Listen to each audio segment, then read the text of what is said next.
If you're listening to this podcast, you're probably traveling to Leadville, there already, or will be headed there soon. You've got race nerves and are maybe feeling a little antsy because all your training is now behind you. And you might be a little anxious because, of course, you've got the big race ahead of you.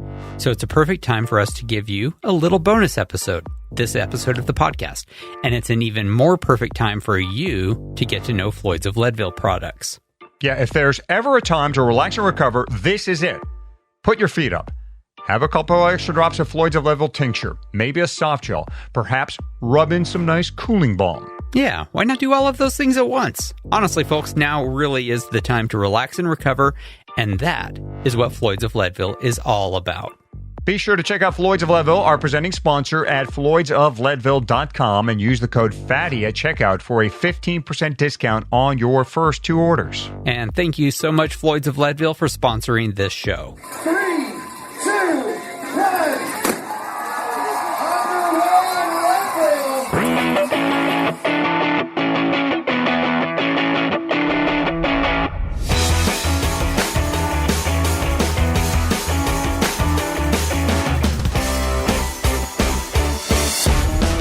Leadville, the podcast for the 100-mile mountain bike race presented by Floyd's of Leadville. This is our one and only bonus episode for Season 2. We have tried to fit everything into our regular episodes, but the interview in this show was so good, so informative, and to be honest, so long, that it has to stand on its own as its own episode. Actually, it's not that long. Just a bit much to squeeze into our regular shows with all the other stuff we have going on. You know, the great segments we do, like with Roxanne Vogel and Ryan Morse, the mechanic, and Fatties. Jeremiah Bishop. Right, all the great stuff we have. So this interview had to be its own show. Nonetheless, we intend in this bonus episode to break down, build up, get you ready, and freak you out for the highest and hardest one-day mountain bike race in the country. And the time we have spent talking to the people at the front of the race has been pretty limited, and that's by design. The show is more about the people behind the Gold Corral than it is for those who are in it. Yeah, we've had Jeremiah Bishop on several times talking about gear, and of course we interviewed last year's winner, Larissa Connors, and of course we've had Dave Weens on last year, along with Rebecca Rush with her regular segment last year. But those people are generally the exceptions rather than the norm. Well, this bonus episode will be another exception. Yeah, Nate Whitman is a name rarely mentioned when discussing the front of the race at the Leadville 100, but he should be because he is at the front. In fact, he's been at the front a number of times. He has 4 top 10s, and he has broken 7 hours. Nate has 17 finishes, and of course, a 1,000-mile buckle. And he also scores big at other endurance races. A top 10 at Ruta, a win at Rebecca's Private Idaho, and he has been on the podium 4 times in the 40-plus age group at Dirty Kanza, including a 10th place overall. His name may not get mentioned that much, but the race record he has speaks for itself. And one of the reasons we wanted to talk to Nate is, well, first, Fatty and I both know him. But second, Nate is a lot like the rest of us lining up at Leadville. Oh, he's faster than any of us. But just like you, Fatty, and a lot of our listeners, Nate has family and a full-time job that keep him busy. So the fact that he has continued to score high placings at Leadville and at other races is pretty amazing, and somebody we thought would be worth hearing from on just how he does it. Nate, welcome to the Leadville podcast. It is fantastic to have you here. Yeah, thanks, Fatty. Thanks for having me. I'm excited. Oh, yeah. You know, for our listeners, Nate and I have some riding history from, more than a decade ago, I think it was, that you and I rode Leadville together, just sort of wound up together, and talked for a fair amount about how we someday hoped to get sub 9. Mm-hmm.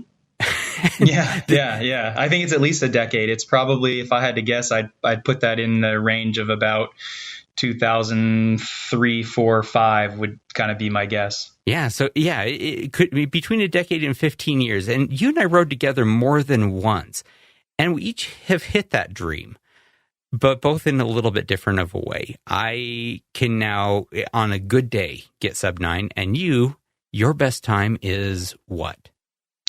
Yeah, at this point, my best time is like a 6:51, I think. Definitely a couple of runs there under 7 hours, but not by much. But yeah, I think I did 6:51 as my best time. I think that was 2013. And what was your slowest? How about your first time, Nate, and your slowest time at Leadville? Yeah, so the first time I came out was 2001, and I finished in about 10 and a half hours, definitely under 11, so 10 and a half to 11 hours. And then I kind of, mostly just worked my way toward getting faster, almost in a straight, linear fashion with a few little bobbles there, depending on what was going on in my life outside of cycling. But yeah, that 10 and a half, 11 hour time, I think I finally got the sub 9 buckle proper in 2006. And I say proper because actually in my third attempt in 2003, I was one of that funky little group where I literally finished 9 hours and a few seconds. I don't remember. I think it might have been like 9:000 and 31 seconds or 27 seconds. And I don't know how they handle that at this point. I don't know if there's anything special, but back in the day with the race director, Ken, in the old gym on 6th Street, they'd sort of do this fun rally where they'd sort of ask the crowd whether or not they should give you the big buckle on that. And of course, the crowd always says yes. So I actually did get handed the big buckle that third year with a 9 on the nose, but missing it by a few seconds. Mm-hmm. And it took me from the summer of 2003 all the way to 3 years later to really get it for real and be down into about 8.5 hours. Well, Fatty, I have some history with Nate as well. In fact, Nate is probably one of two reasons I ever did the Leadville Trail 100. One being, of course, Race Across the Sky when that movie came out. Huge motivator for a lot of us. And the second was Nate Whitman. Nate used to ride and race out of my neighborhood here in L.A., out of a shop that he and I both would frequent. And one time, Nate and another racer there held a seminar on racing the Leadville Trail 100. I showed up.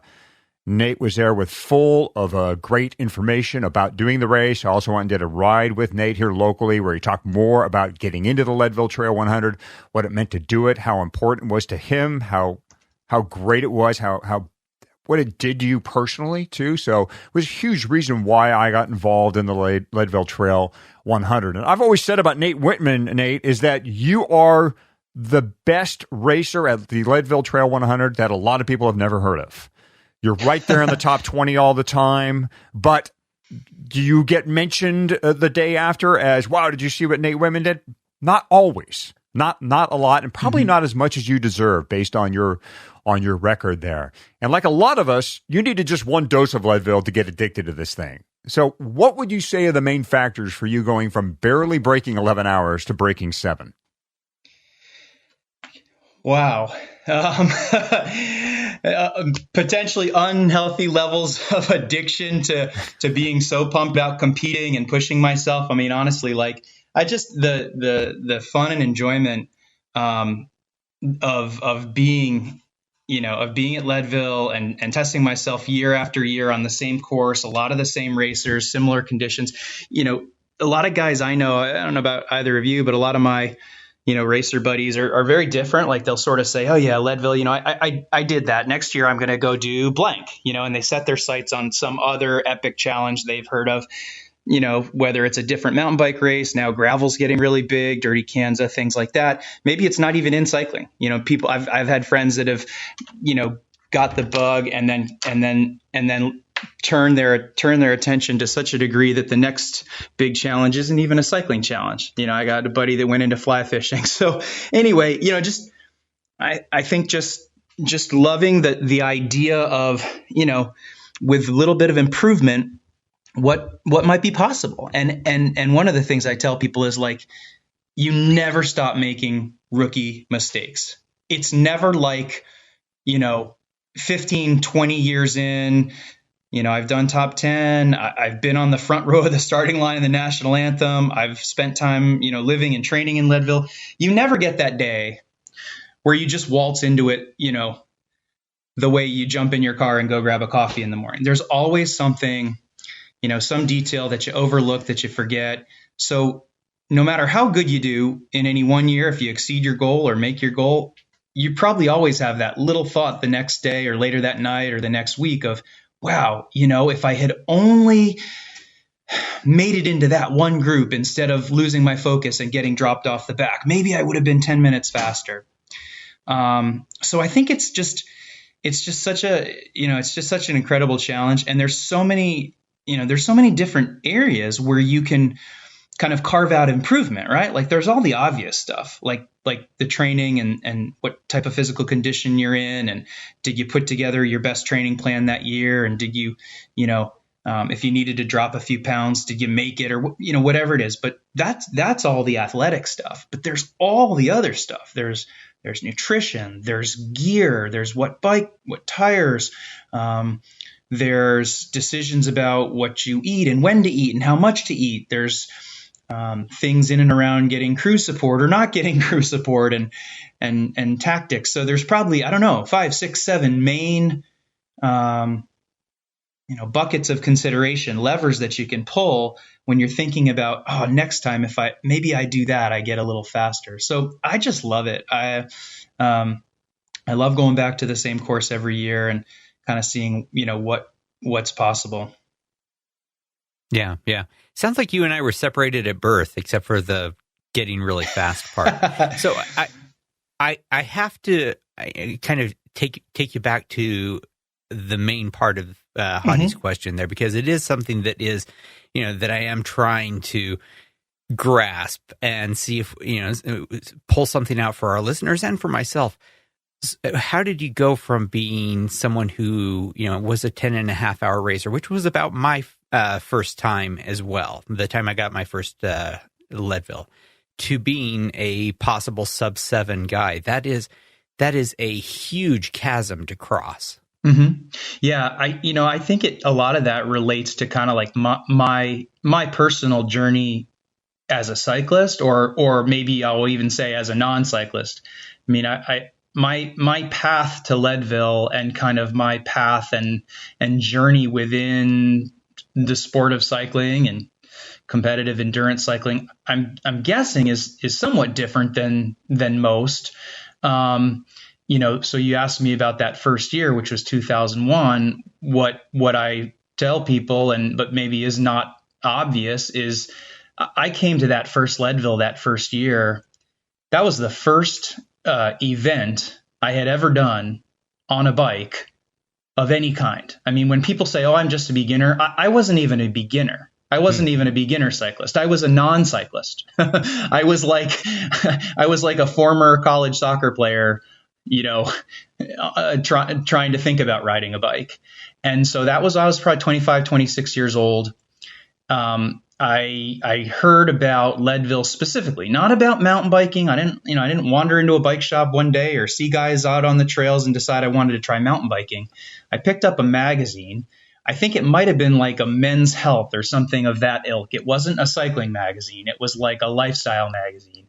And in that magazine, and this is, again, 2000, 2001, mostly pre-internet, pre-blog, pre-website, there was an article about the Leadville 100. And I sort of read this article and saw some of the pictures of the mountains and heard about the altitude and these old mining ruins. And I'd never been to Colorado. I'd never really been a cyclist of any kind. And I sort of just literally decided on the spot that day, I'm going to go enter this thing.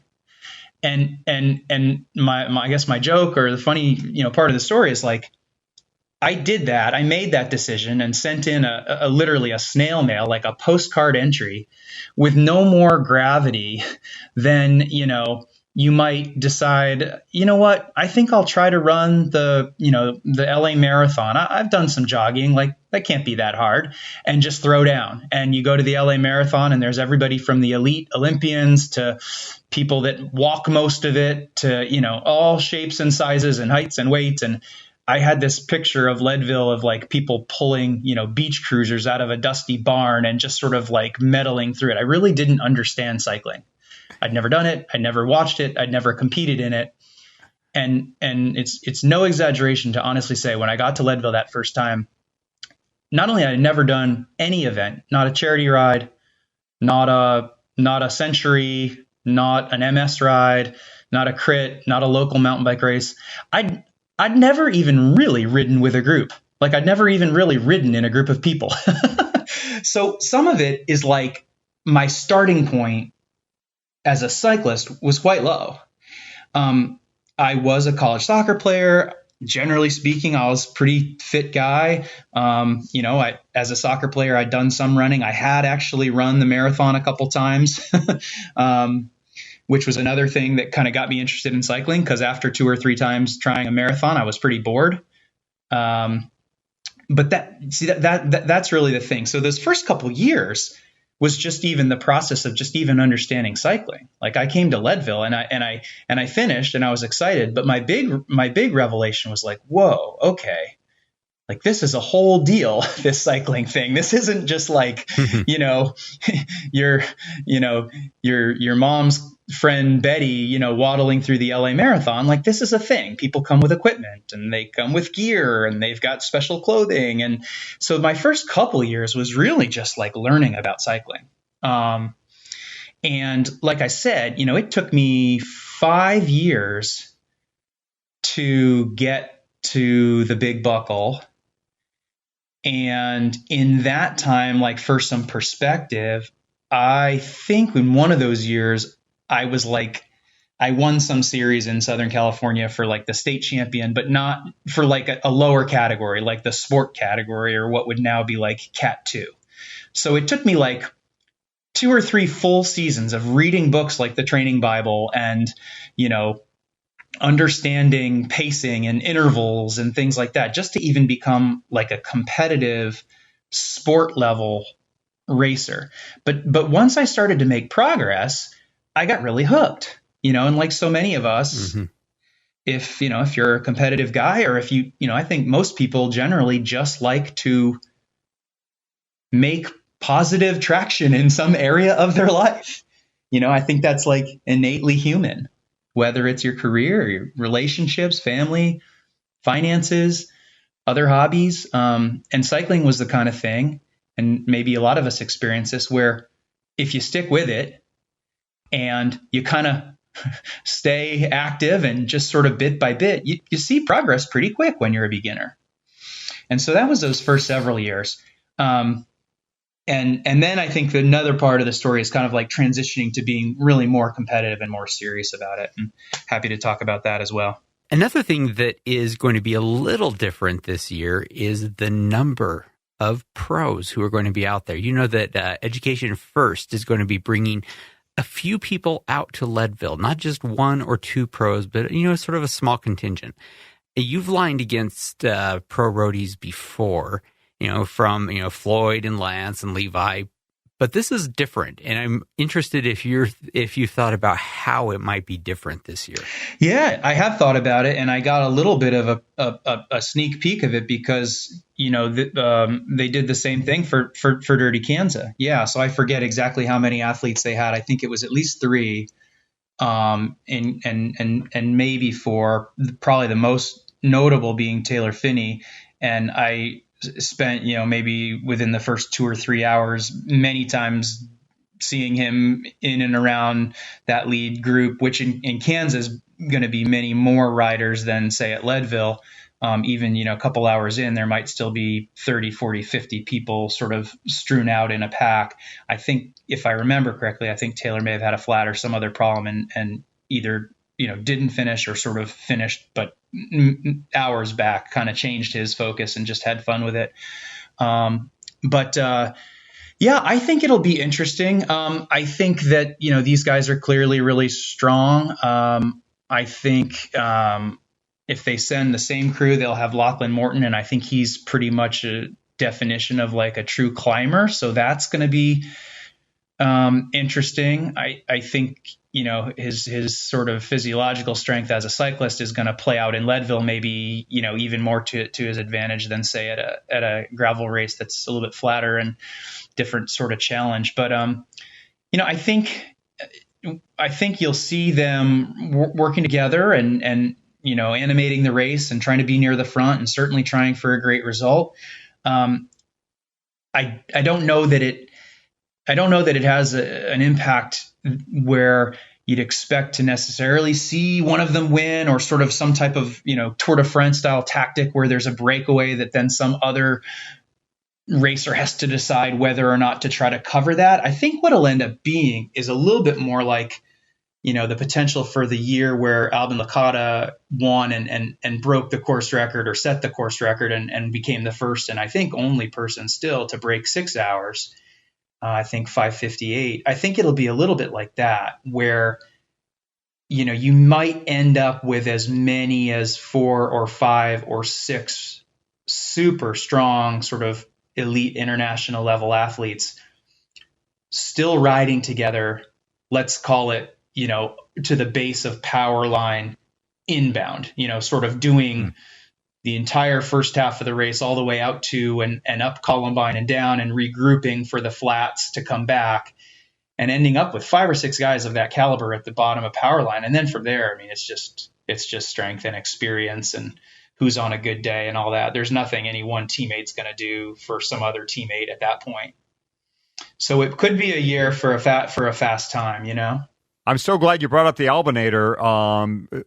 Nate, you've seen the front of this race. You've seen the speeds up there.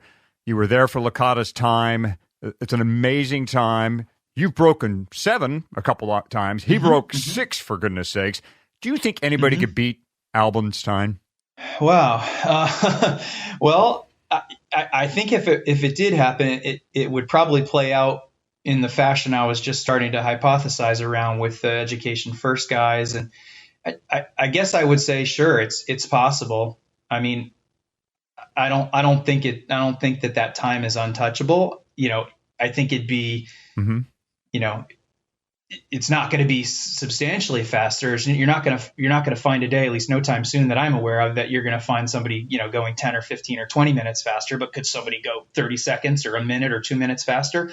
I think so. I think it comes down to, how many truly elite sort of world caliber athletes are in the race. How do they or do they not work together? Conditions are always going to matter. So if something happens with the weather, the winds, or something that's disfavorable, then that could just blow any chance, straight out the window. Like if you have, let's say you have a giant hailstorm in the middle of the race, just slows everybody down. So you're going to have great conditions. You're going to have favorable course. But if you had a pack of, I'd say minimum 4 to 5, 6, 8 guys who are kind of all in and of their own right, capable of like a 6:15, 6:20 type winning time, which sort of seems to be the sweet spot when it's not a larger pack, right? Like if you look at the years where a Todd Wells or Levi or Howard Grotz or somebody of that nature won it without being in a crew of 5 or 6, elite Olympic level guys, it's in 6:15, 6:20. So if you had 5 or 6 or 7 guys, all of whom might be capable of that sort of 6:15 level, and then the tactics played out such that they spent a lot of time working together and pacing and drafting and really working the flats and conserving energy. Yeah, I think you could do it. I really do. And I think there's, a couple guys who are kind of in the mix. I would say Howard Grotz being, first on my list, where if the circumstances played out right, I think it could happen. Yeah. Yeah. Now, you've mentioned Dirty Kanza a couple of times, and of course, we know that you had an amazing finish at Dirty Kanza just a couple of weeks ago. And for Hadi and me, who have never done Dirty Kanza but have heard a lot about it, we kind of have to, measure it against the yardstick that we know. So, which is harder, Dirty Kanza or Leadville? Oh man. That's like, yeah, that's like saying who's better looking, your big brother or your other big brother, knowing that whichever one you diss is probably going to come pummel you. I could never say anything negative about Leadville, but because that's kind of my bread and butter and my first true love.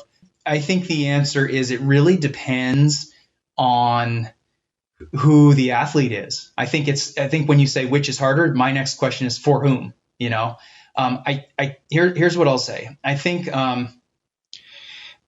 for your sort of, regular cyclist, somebody who maybe is, they love cycling, they ride a lot, maybe they're in a road club, they do some trail riding, they enter a few events a year, but they go to these events with the idea toward having fun, meeting people, and mostly just trying to finish, just trying to make a cutoff, get a buckle, get a finish trophy, whatever it is.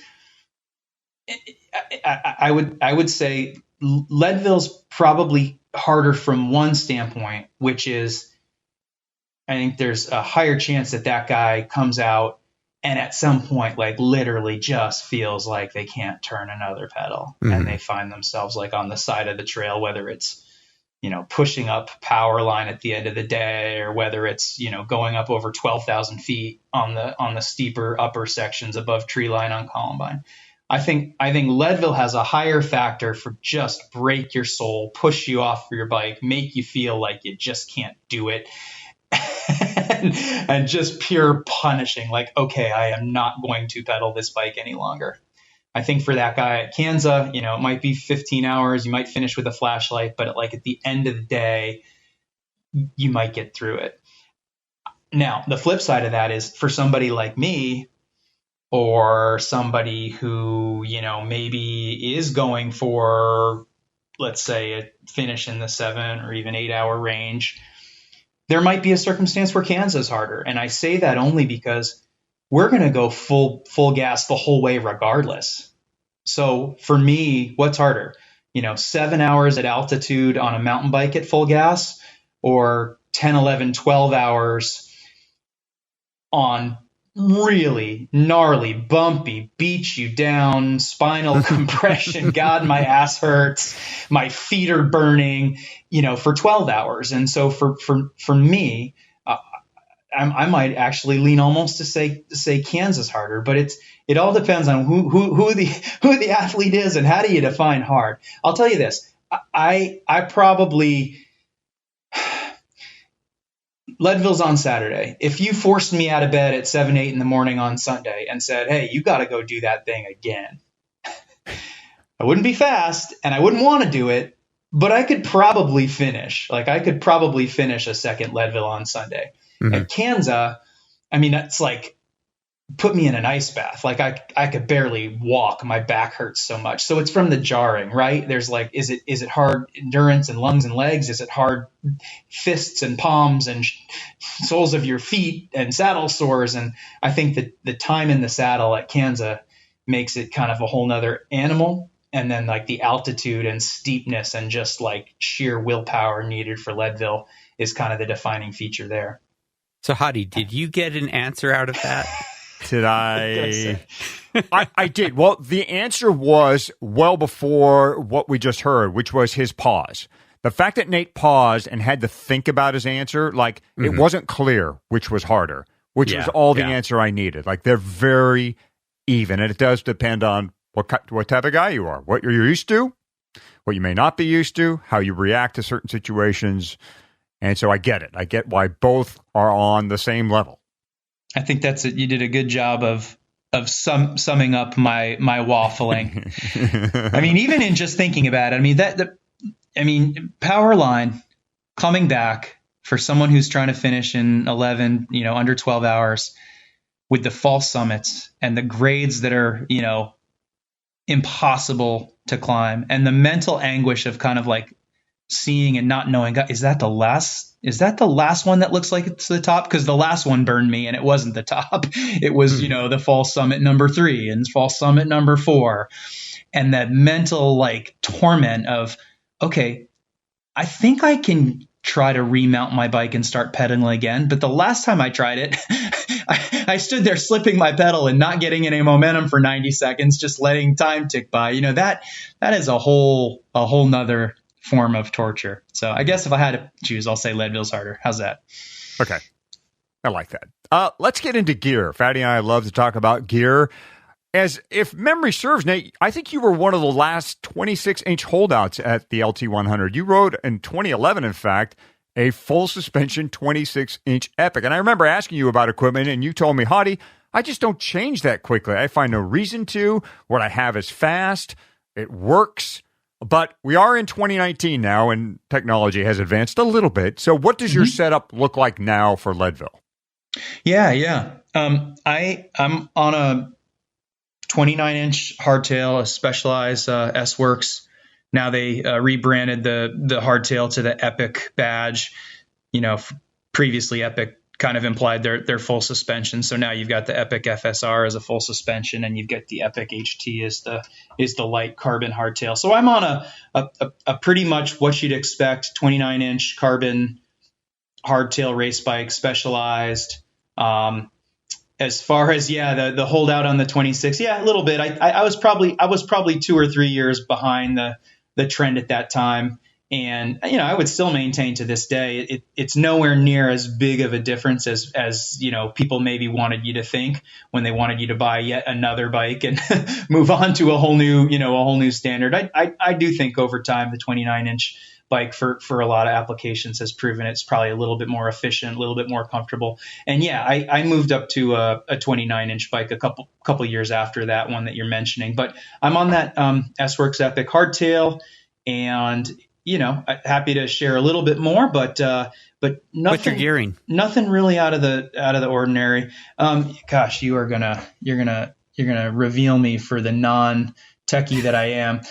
Let me think. I went last year as the first year here's another holdout. So last year was the first year that I actually rode a single chainring. I rode a 1x12 Eagle, and some of that was choice, and some of that was what I had and what was working and what I could or couldn't get from sponsors and things like that. But I was still doing a 2x10 setup until just, I guess, the year before last, and all of my fastest times have been on that 2x10 setup, which I think is uniquely suited for Leadville, because the by and large, unlike, let's say, some real just ripping pure single track race at Winter Park or Breckenridge, the course doesn't really require you to make that many sudden shifts. You know what I mean?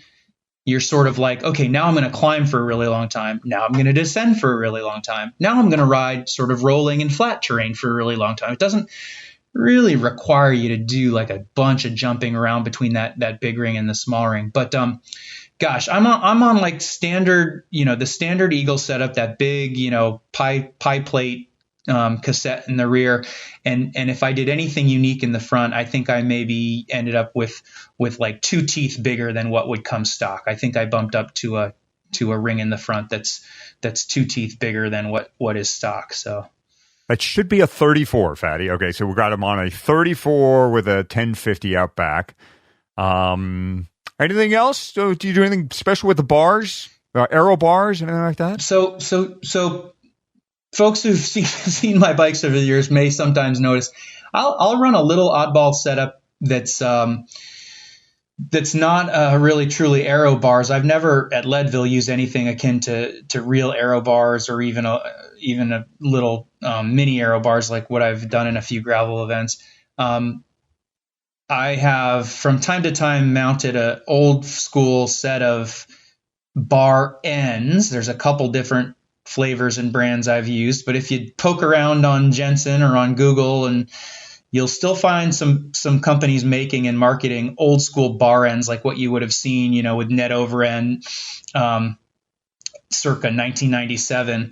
And I've from time to time mounted those, but I don't mount them way out wide like bullhorns, like what you'd think. I actually mount them inboard of my grips, and I will sort of use them as an alternate hand position closer to the center of the bar for comfort.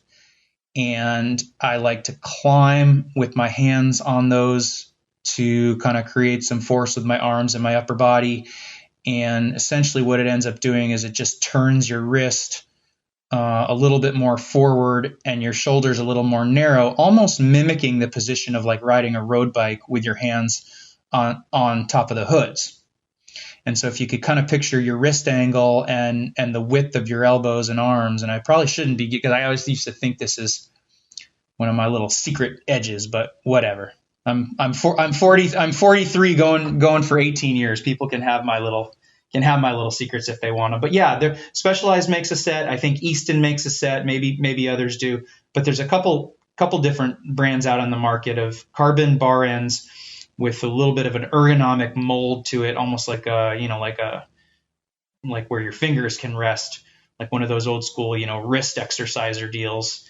And I like that. You got to get the spacing right. I've had a few times where it's like difficult to figure out exactly where to put them, and put them inside the grips, but outside the brake levers, or inside the brake levers, and what feels comfortable. But I have that. 2 bottle cages, Garmin device. Tires? What about tires? Yeah, I've been using, for the past many years, I've been using pretty much the same tire. Also Specialized, the Renegade. And for folks who know Specialized, but most of these brands will have different options as far as, the absolute lightest weight versus a tire that maybe has some little bit extra bit of flat protection casing, something to help with pinch flats or sidewall tears. And after several years as more like weight weenie mindset, I realized that if I did actually believe that one of the models had a little bit better flat protection, that might be worth 30 or 40 or 50 grams in terms of just giving me a little bit more confidence to rip some of the rockier sections and not worry about flatting, right? Like, it's nice to have a really light tire, but then if you're slowing yourself down artificially, later in the day because you're worried you're going to flat, well, what good is it? So I've been running that Renegade in the control model, which is the one with a little bit more protection.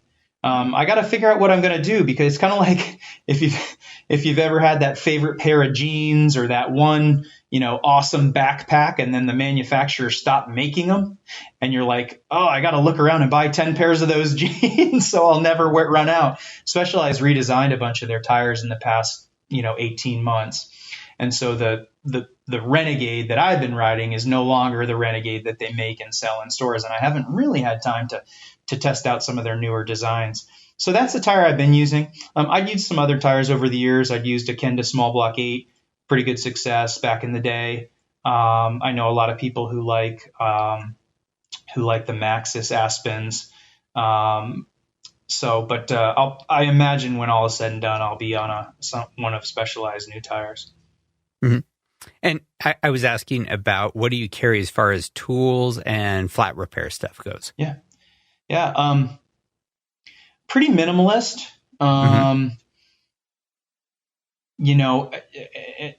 At some level that comes from, not wanting to carry more than I have to from a weight standpoint. Although again, what's 100 grams for a proper multi-tool if it's going to save your day. So you really have to think about what your own goals are and how much things matter. But fairly minimalistic, but I make sure to go through with, at minimum, 1 or 2 CO2 cartridges and the nozzle. Now with tubeless tires and sealant, if you can catch the fact that you have some kind of a flat pretty quickly, I mean, maybe at least 50, 60, 70% of the time you can get back up and running without actually having to insert a tube or do anything. And I've had that happen, as recently as this season in some of the in fact, I had that happen at Dirty Kanza, where I had hit something. I could sense I was losing a little pressure, and I just very quickly pulled that sealant at the 6 o'clock position, at the sort of at the bottom of the tire, so that gravity would force the sealant down in there and give it a little gas, and it held. So, air, real small multi-tool. I think it's a Lazine model, but real minimalistic multi-tool. I have to admit, I have gone at least 1 or 2 years where I did not carry any tube of any kind, just kind of figuring risky. By the time I get off the side of the trail and insert a tube, where's my day going to be? But yeah, that's a little bit risky. I'm trying to think what else. Not a whole lot. Not a whole lot. Yeah. I guess I've had pretty good luck with some of the other fast air deals that also have sealant in them. There's also a couple on the market. Hutchinson has a thing called a fast air, Calfe latex. There's probably 3 or 4 brands. They started with like cyclocross and tubular tires on the road, sort of an air sealant combo. And I've tested some of those out. I've had pretty good luck with the Hutchinson one. And I from time to time, I have carried one of those. How about a quick one on nutrition, Nate? I remember seeing a video of you back when you were the director of the Herbalife 24 base camp, which used to show up at Leadville there, and you ran that camp for them. And you said on the video that you were going to race Leadville on strictly calories in your bottles, so drinking all of your calories. What is your basic nutrition approach now? What do you like to feed? How do you feed the machine? Yeah, I'm still pretty much along those lines. I use gels and drink mixes basically. So I'm not going to do any solid food. I'm not going to do, not even like bars. I'm not going to do any type of a Cliff Bar, shot blocks or anything of that nature. That's for me, that seems to work, particularly with Leadville. In longer events at Dirty Kanza, I've done, some 24-hour racing. I've done other events that start to go for me to 10 and 11 and 12 and 14 hours. I'll sort of rethink that, and I might mix in more different types of solid food. But yeah, I will go with a good drink mix that's going to have the electrolytes and some calories, and I'll go with with gel packets that have usually pretty much whatever brand you're talking about is going to have about 100 calories per pack. If I did at one point say I was going to have nothing but what was in my bottles, I've definitely altered that, and I'll do more of the calorie content from gels, and I'll leave myself the flexibility with the bottles to have it be pure electrolyte or lower calorie, only because, right, that allows you to sort of bifurcate your calories and your water. You wouldn't want to be in a situation on, let's say, a really, really hot day where maybe you needed to burn through, I'm just making up numbers here, but like 2 full bottles in an hour. But those bottles are pre-mixed with, let's say, a goo mix that's like 250 calories per bottle. And now your only way to get your fluid is to take in 500 calories. Well, maybe 500 calories is more than you need, right? So there's some science to componentizing the fluid, the calories, the carbs, the caloric intake, and then thirdly, I guess, would be the electrolyte. And when you go all bottle, you're sort of placing your bets, and it's like, well, what I've got is what I got, and I can't undo it. So whereas, you could in theory do clear water and gels and, some type of a electrolyte tablet, like I've used Hammer Nutrition products. I use a lot of the goo product. I was doing a lot with Herbalife, which I really liked. All of those will offer you ways to combine or break up those 3 components. So I think each person really has to figure out their own best mix. But the farther I've gone in the sport, and the faster I've gone, the more I've leaned away from solid food. No bananas, no bars, no peanut butter sandwiches, and the more I've leaned toward allowing myself to have the water be just pure water, or maybe it's just an electrolyte mix with minimal calories. Yeah. Real minimal setup, easy to adjust for the day. Lots of wisdom there. So a lot of our listeners are going to be racing the Leadville 100 for the first time this August. And you must be often asked, what would be your advice for a first-time rider?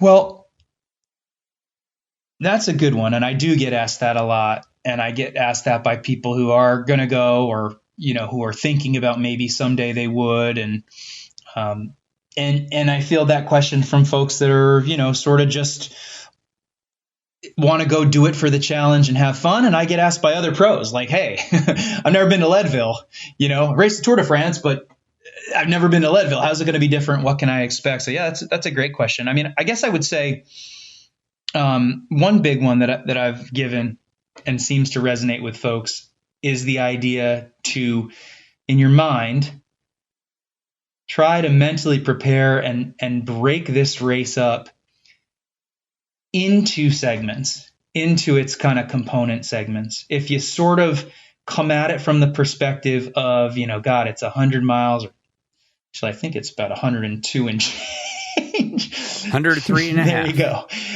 But if you kind of come at it and say, man, it's 100 miles and that is just so far. And maybe you're not from the mountains. And so you have this image in your head, much like me back in the day in Santa Monica, when I'd never even been to Colorado or been on a mountain bike. You sort of get this mental image and you almost set yourself up for failure because you think about how intimidating it is. And God, I'm going to be so far from civilization and I'm going to be going up these peaks. And, the truth of the matter is, there's aid stations, I guess 5, depending on how you want to think about it. There's the 2 main aid stations out and back. There's always some support at the top of Columbine. There's usually some support at about the 90-mile mark there. And I'm forgetting what they call that. What's the name? Carter Summit. So, look, you've got 6 spots where you're going to get a welcoming face, a high five. If you're bonking, someone's going to try to help you. It might be your own family. It might be the volunteers. It might just be good Samaritans out there having a good time and helping whoever needs help. But break the race into parts. If you start to think about it as 100+ miles and 12 hours, you can let it overwhelm you. You'll always hear, you Fatty, I know you'll know this, like middle of the pack, you sort of 9 hours, you'll hear guys say, okay, well, 3 miles down, only 97 to go, and it's like that type of psychology is going to crush you. You can't think about it like that. You got to think about it, more like, all right, like let's knock out this 2 hours. And then my wife's going to be waiting and my kid will give me a high five and I'll kind of get refreshed and energized. So I guess to make a long story short, tip number 1 will be a psychological trick, which is spend some time studying the maps and the profiles, spend some time thinking about what other people have done for split times, and think of it as, we'll make up a number. Think of it as, 5 2-hour segments and not a 10, 11, 12-hour 100-mile day. That'll really help you get through it. So that would be a good tip. I guess another tip, and I'm kind of intentionally steering towards things that are like things you can do now, that it's June, July, August into the race and not don't have the luxury of hearing my advice, 9 months out. Try to minimize stress and like external energy wastage in the days and weeks leading up to the race. If you know that you tend to get stressed out about packing, then try to get that out of the way. If you've got a scheme that involves flying into Leadville 4 days early, but then you've also agreed to rent a car and pick up your buddy all the way back in try to nix that. Anything that sounds like it could be stressful, it will be stressful. As I get older, I'll come up with these silly little mottos, but like one of my mottos these days is, when in doubt, do less. Oh, I like that. When in doubt, do less. When in doubt, don't do that last 50-mile training ride. When in doubt, don't rethink your tire selection and change from the tire that you've been riding for 3 months because your buddy told you, well, maybe this one is fat. When in doubt, make fewer changes, do less, and sort of trust your prep. And so again, you don't want to. We were talking about the finishing times, and if you plotted out my finishing times over the years, it almost is linearly faster. Until I get to my fastest time in 2013, 6:51, damn near every year was like, yep, and that's 15 minutes faster than the last year. Now 7:56 is a 7:39, and 7:39 became a 7:24, and 7:24 became a 7:06. But when I look in that logbook at the years where I did slip, there's always a very specific reason, and the reason frequently is something unrelated to cycling, where I just burned too many matches and I arrived at the race not fresh, tired, stressed, overworked in a non-cycling sense. So that'd be one. And I'm trying to think if there's, if there's any other good sort of first timers. Those are two good tips. And Hadi, that is making me reconsider that whole let's do a Q&A podcast and a big team ride and all of this stuff. Nope, too late. Tickets are sold. We're going to do it. You've got the stress. Yeah, yeah. And I think in all these things you have to really just be you have to be really self-aware and really true with yourself and understand what is it that you're hoping to get out of it. And like if you're going for your fastest time, whatever that is, if you're going for your fastest time, or maybe you want to be top 10 in 50 plus, or maybe you want to be on the women's age group podium, or maybe your your brother-in-law did a 9:30 and you just want to beat him for bragging rights. If you've got a goal, own it. Like, don't be afraid to say, no, like that's my goal. And I really want to beat that goal, but likewise, if your goal is just to have fun and see the course and maybe meet, some interesting people and form some connections, then go with that. And all these little details, maybe they don't matter as much, because if you do a 9:39 instead of a 9:54, who the hell cares? If you had fun and enjoyed it, there it is for you. But I think, a lot of times we tend to try to do more and more and more, and we always think you can do more. And I think whenever I've come in a little underprepared, I've always surprised myself.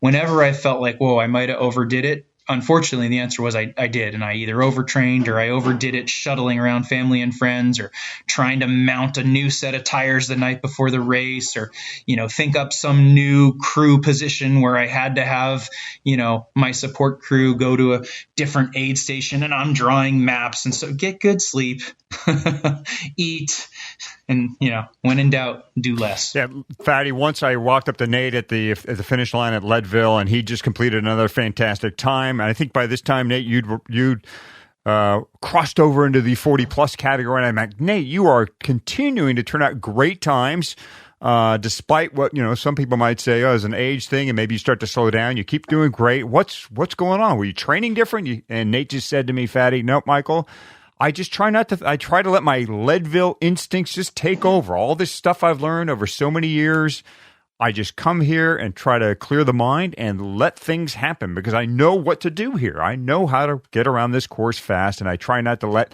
anything just get in the way of what I already know. So obviously great wisdom here from Nate Whitman. I think we have one more question here for you, Nate. I know you have a lot of Leadville buckles. I think everyone should know that by now.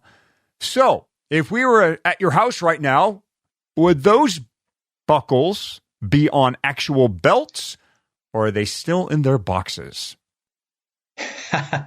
Oh, man. Wow, that's a good one.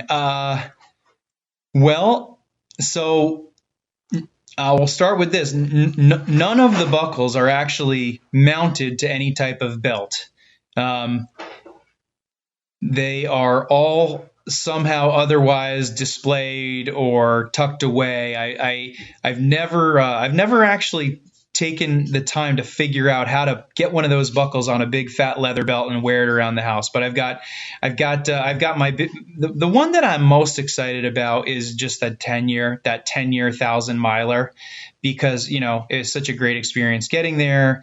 Family, friends, people who know how much I love Leadville and who've been coming out for many years like me, they know it's important. Now that's almost 10 years ago. I'm not quite to 20, but I'm getting there. This summer will be 18. So I'm getting toward that 20, but I've got a nice little shadow box display for my big 10-year buckle and then the accompanying finisher's buckle for that year in a nice shadow box. I've got many of the others in their boxes. I've got some of the others displayed. And then I'm actually, it's funny you ask, because I'm midstream on creating a nice framed display with one of the race posters for my home office. I'm finally getting around to it. I've got a nice home office set up that I'm proud of. And I've got some other hardware from Kanza and Rebecca Rush's Private Idaho and a bunch of other things I've done okay at. And I said, that for someone who loves Leadville so much, I gotta put number one first. So I'm working on a cool display with one of the really iconic race posters and one of my big buckles, and I'm hoping to get that up here before the end of summer. Fantastic. Nate, it has been such a pleasure to catch up with you, learn a lot of really smart stuff. Not just for first timers, but for me, I've been doing it I think I've got 4 or 5 on you, and I always will, but you'll never catch me. But until we're both really, really old and one of us conks. I was joking. I figured out the math. I think if I did 50 years, I would be 75 years old, and the year on the calendar would be 2050. So if for nothing else than like mathematical symmetry, I might have to just keep going until I'm 75. That would, in fact, be very awesome. But I'll still have more buckles than you. As long as you keep going. As long as I can keep plugging along. That's right. Nate, it's such a pleasure talking with you, and good luck in your race this year. I'll look forward to seeing you, at the finish line. Yeah, awesome, guys. Thanks for having me. Good luck to everyone out there who's going to give it a shot. I know you'll do well. Keep going and never quit. I love the carrot he uses, the reason he keeps coming back, his search for improvement. He'll be lining it up for his 18th time this year. But based on what we heard, he's not done looking for seconds or even minutes in his time. Yeah, very philosophical of you, Fatty. I instead come away with the trivial, of course. Nate is the third person on this podcast to recommend the use of bar ends.